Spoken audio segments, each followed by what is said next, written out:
आप प्रॉपर्टी लोगे stamp duty free है। आपने अगर हैंडीकैप लड़कियों के लिए उन्होंने स्कूटी दी वुमेन कॉलेज में, बच्चों के लिए लैपटॉप्स दिए। अच्छा, उसके बाद 2014 में आप देखिए मैडम जितनी देर सीएम रही है, आप कोई भी ऐसा देख लीजिए उन्होंने जम्मू और कश्मीर के हक की बात रखी है। भाजपा ने फिर थोड़ा वहाँ पे किया होगा, पर मैडम ने कभी ऐसा नहीं किया। मैडम ने जम्मू कश्मीर के हक की बात, और मैडम आज भी जम्मू कश्मीर के हक की बात करती है। रजत जी, जैसे आपने पहले ही बताया कि विजय जो है वो एक ही व्यक्ति को मिलेगी, एक ही कैंडिडेट जो है विजय का सेहरा पहनेगा। आपकी किस तरह की तैयारियां चल रही हैं और किस तरह का रिस्पांस जो है पब्लिक से आपको मिल रहा है? हमें बहुत अच्छा रिस्पांस मिल रहा है। हम जहाँ भी जा रहे हैं हमारी बात सुनी जा रही है, क्योंकि मैंने आपको पहले ही बताया लोग फ्रस्ट्रेट हो गए, परेशान हैं लोग। लोगों की सुनवाई नहीं थी। पिछले 10 सालों से लोगों ने ये मतलब कि एक किस्म का जम्मू को उन्होंने कहते हैं ना कुएं में धकेल दिया हुआ था। बाहर निकलने का लोगों को रास्ता ही नहीं मिल रहा था।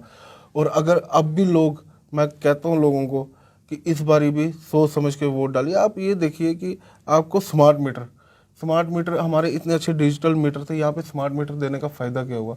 एम्स हमारी मैडम के ड्यूरिंग टाइम में हुआ एम्स।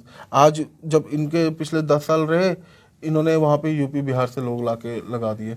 अच्छा, आपका बालाजी मंदिर टेम्पल वो इन्होंने बनाया, मतलब कि अब अभी बना है, उसमें सफाई कर्मचारी भी बाहर का लगा हुआ है। तो ये चीज़ें थोड़ा देखना पड़ेगा जम्मू वालों के लिए। हमारा यूथ कहाँ जा रहा है? आप क्या विजन लेकर चल रहे हैं अपनी कॉन्स्टिट्यूंसी के लिए, जम्मू कश्मीर के लिए? हमारा सबसे पहले ये विज़न रहेगा जम्मू के लिए। मैं जम्मू कश्मीर की बात करता हूँ, सबसे पहले नशा बंद होगा इधर। नशे के कारण लोग, यूथ हमारा बड़ा ख़राब हो रहा है। दूसरा, स्मार्ट मीटर, जो पुराने पेंडिंग बिल है वो माफ़ होंगे। ओल्ड एज पेंशन और जितना भी हमारा ये विडो पेंशन है और हैंडीकैप पेंशन है, ये जो इनकी बहाल की जाएगी। बंद हुई है वो ओपन करेंगे हम और इनको डबल करेंगे। और तीसरा हमारा रहा जो ये हमारा वो है, ये पानी के मीटर नहीं हम लगने देंगे, प्रॉपर्टी टैक्स नहीं हम लगने देंगे। और सबसे बड़ी बात मैं आपको कहता हूँ कि ये जो डेली वेजर्स है, डेली वेजरों के लिए ये हमारी ही गवर्नमेंट सोच सकती है, भाजपा नहीं सोच सकती। पिछले 10 सालों से देख लिया उन्होंने, भाजपा ने उनके लिए कुछ नहीं सोचा। हाल ही में रविंदर रैना ने भी साफ कर दिया कि अगर वो सत्ता में आते हैं तो डेली वेजर्स का मसला जो है हल किया जाएगा। या वो तो उनकी बातें, उन्होंने पिछले 10 सालों में नहीं जो किया, अब सत्ता में आके क्या कर लेंगे? अभी जो पिछले 10 साल देख लो, वही तो सत्ता में थे, एलजी उन्हीं के थे, सब कुछ उन्हीं के हाथ में था। तब उन्होंने क्या किया जो अब वो आगे आके कर लेंगे? इन चुनावों की बात करें तो इन चुनावों में नेशनल कॉन्फ्रेंस और कांग्रेस ने पहले ही हाथ मिला लिया है, तो पीडीपी जो है डायरेक्टली इनडायरेक्टली जो है इनको समर्थन भी कर रही है और कई तरह के आरोप प्रत्यारोप जो हैं वो बयान भी जो है हमें सुनने को मिल रहे हैं। नहीं, ऐसी बात नहीं। पीडीपी कहीं पे इनको समर्थन नहीं कर रही। पीडीपी अपना अलग से इलेक्शन लड़ रही है। कांग्रेस एनसी एक होकर इलेक्शन लड़ रही है, पीडीपी अपना इलेक्शन लड़ रही है। पीडीपी किसी को समर्थन नहीं दे रही है।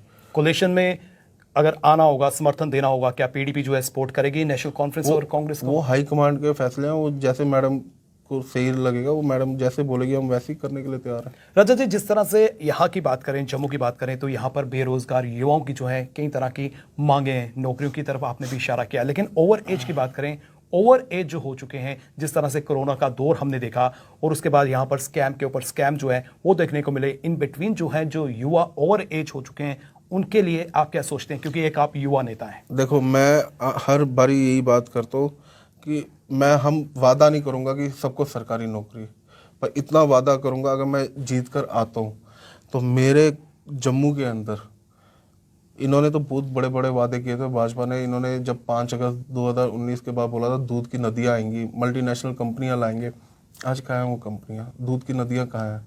आज पढ़ा लिखा यूथ घर में बैठ के डिप्रेशन में होने के कारण कई लोग तो नशे में चले गए बच्चे।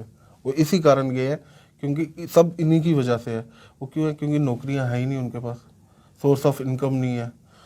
पर इतना मैं पक्का वादा करूंगा, हर यूथ एडजस्ट होगा, चाहे वो प्राइवेट सेक्टर में ही हो, कहीं ना कहीं उसको एडजस्टमेंट पक्का होगी। पिछली गवर्नमेंट आप ही की थी, भाजपा के साथ आपने कोलिशन किया, तो इस बार आपको क्या लगता है कितनी सीट्स जो है पीडीपी जो है वो जीत सकती है? और विशेष प्रकार से अगर हम जम्मू डिवीजन की बात करें, जम्मू डिवीजन से कितनी सीट्स के लिए आप दावेदारी करते हैं? देखो जी, कोई भी नहीं कहता कि हमारा घर खराब है। मैं तो कहूँगा हमारा घर बहुत अच्छा है। हो सकता है हम ही गवर्नमेंट बनाएं, अकेले हम ही गवर्नमेंट बनाएं। हम क्यों किसी का सहारा ढूंढेंगे? हम खुद अपनी गवर्नमेंट चलाएंगे। हम तो यही आशा करते हैं।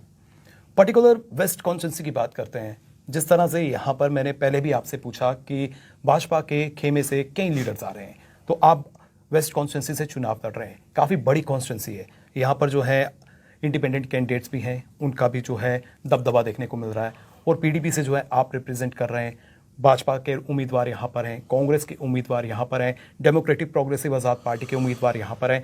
हालांकि शिंगारी की बात करें, जो कह सकते हैं कि एक फाइट देने वाले कैंडिडेट थे, वो चुनावी मैदान में नहीं हैं। तो क्या लगता है आपको कि आप अपने आप को कहाँ देखते हैं? देखो जी, मैं आपको पहले भी कह रहा हूँ, कोई अपने आप को कमज़ोर नहीं, मैं लोगों के बीच में जा रहा हूँ, मेरे को अच्छा लोगों का सहयोग मिल रहा है, और जहाँ जा रहा हूँ बहुत अच्छा रिस्पांस दे रहे हैं लोग, क्योंकि पिछले 10 सालों से परेशान हो चुके थे। 10 सालों में उन्होंने वो हालत देख ली है, उनको पता है कि अगर इस बार भी हमने भाजपा को लाया तो हमारा जम्मू कश्मीर टोटल मतलब कि एक किस्म का मतलब सोलो डी एंड के रास्ते में चला जाएगा। इसलिए मैं आपको आज भी आपके